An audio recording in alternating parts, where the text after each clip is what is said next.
महामहिम देशाच्या राष्ट्रपती द्रौपदी मुर्मू मॅडम ह्या 2 दिवसाच्या महाराष्ट्राच्या दौऱ्यावर येणार होत्या। त्यांचा प्राथमिक दौरासुद्धा त्या ठिकाणी आलेला होता। पण महाराष्ट्रामध्ये पावसानं प्रचंड मोठं थैमान त्या ठिकाणी घातलं आणि पहिल्यांदा ज्या ठिकाणी ते येणार होत्या त्या पुणे भागामध्ये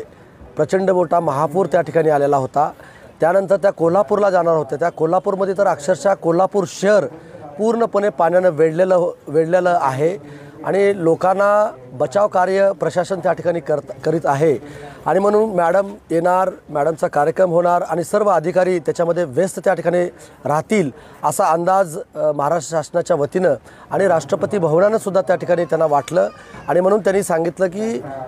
पूर्ण दौरा पूरग्रस्त असल्यामुळं लोकांना बचाव करण्यासाठी प्रशासनाने त्या ठिकाणी सज्ज राहिलं पाहिजे म्हणून हा दौरा त्यांनी पुढे त्या ठिकाणी ढकलण्यात आला। आपल्यासुद्धा उदगीर विधानसभा मतदारसंघामध्ये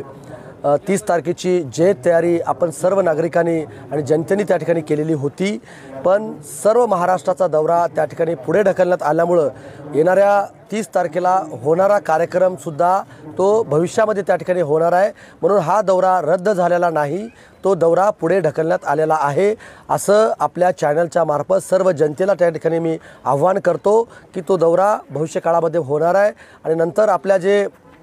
विकास कामं झालेले आहेत ते लवकरात लवकर राज्याच्या प्रमुखांना आपण या ठिकाणी बोलून घेऊन तो सुद्धा लोकार्पण सोहळा आपण लवकरात लवकर त्या ठिकाणी करूया।